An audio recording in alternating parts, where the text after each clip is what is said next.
Thank you.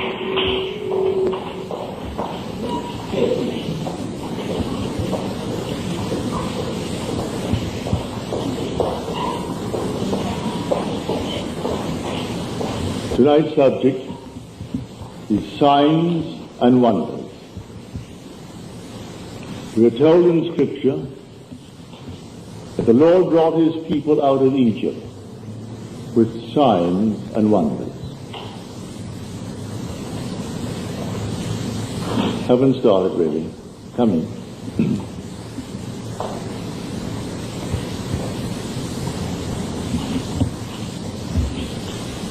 In Scripture, a sign is a demonstration of God's favor.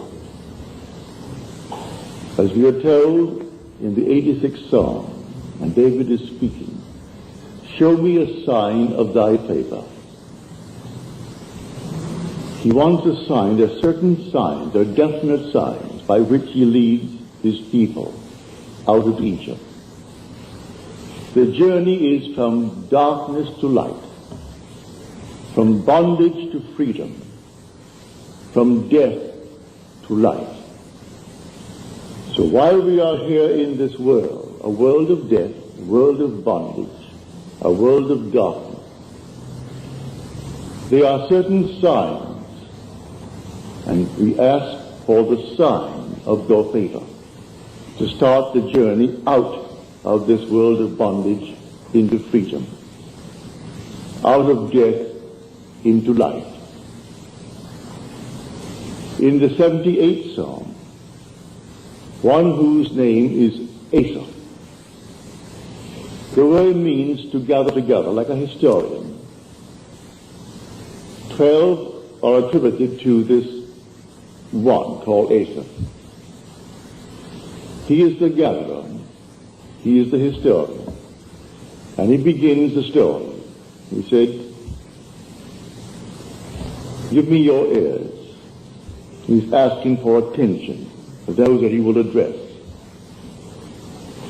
And then he said, I will open my mouth to you in a parable and utter dark sayings from of old. And then he recites the Exodus. That is, he recites the signs in the book of Exodus. All the signs and the wonders and the miracles of God. But he begins by telling us it is a parable.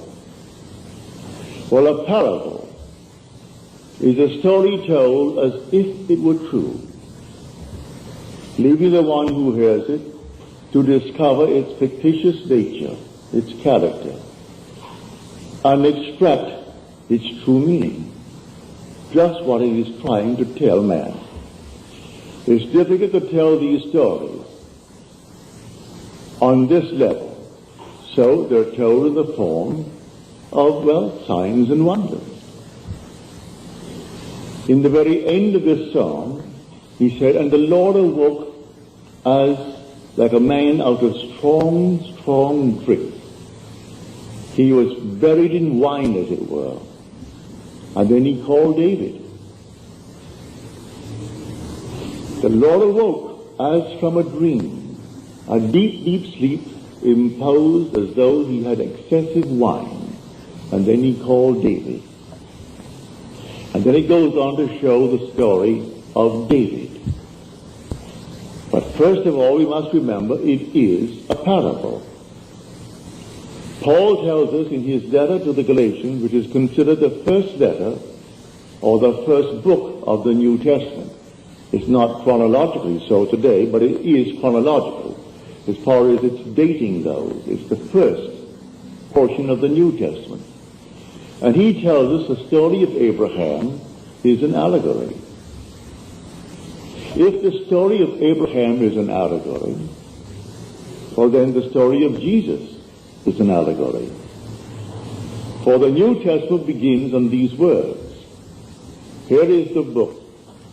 Here is the genealogy of Jesus Christ, the son of David, the son of Abraham. And then it goes through the genealogy. Well, if the story of Abraham is an allegory, then the story of Jesus is an allegory. Yet behind the allegory, behind the parable, there is a tremendous truth. See, there are two histories in the world.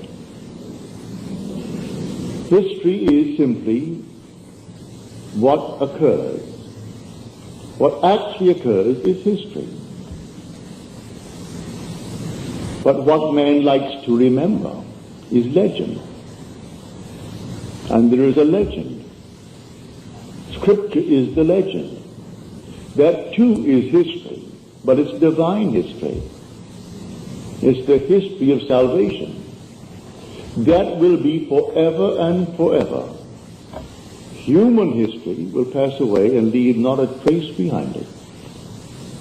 I don't care how we try to map our faces on the mountainsides and build monuments to ourselves and make all kinds of statues. It will all crumble and pass away. Everything that man has ever accomplished in this world will all vanish. But divine history is forever. It's like a standing order. Something to be done absolutely and continuously. So that not one being in this world experiences the signs and the wonders. Everyone will experience the signs and the wonders.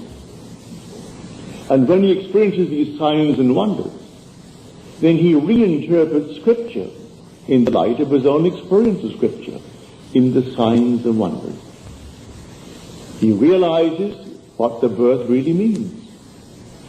When we are told, as Simon tells us, the child, this little child called the Christ child, is a sign for the fall and rising of many in Israel. It's a sign. The whole story of Jesus, if you understand it, is a sign. Everything about it, all the things about him, are all signs. And the story will unfold itself in you, individually. God's mightiest act, in the light of which all the other signs and wonders of Jesus' career are understood, is the resurrection. That begins the signs and wonders. The individual's resurrection is simply equivalent to the coming of Christ. When you are raised, and you will be, it is simply equal to the coming of Christ. And it doesn't come from without, it comes from within. Today, here we are, all of these great evangelists, highly publicized, speaking to millions of people, and they're waiting for him to come from without. Hoping they'll be here to greet him. They'll wait in vain. He cannot come from without, because he's already within us. The crucifixion is over, and it did not take place 2,000 years ago. It took place in the beginning of time. That's when God was buried in man for a purpose. Not because of anything that was wrong, just for a purpose. He took the limit of contraction, which is man, that he may expand. By coming down to the very limit of contraction, then God could expand. For expansion is forever. Forever and forever.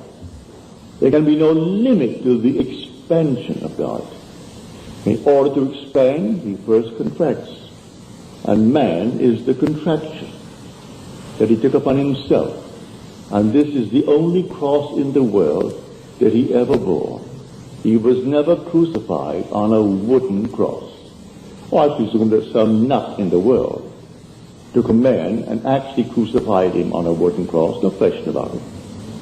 That some distorted mind did it, as we hang people and do these things to each other. But the actual cross spoken of in Scripture is the human body. That is the cross on which God is crucified. And as we are told, if we have been crucified with him, in a death like his. We shall certainly be united with him in a resurrection like his.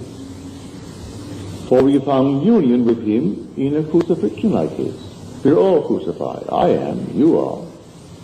Therefore, when we are individually raised from the dead, we shall find union with him in a resurrection like his.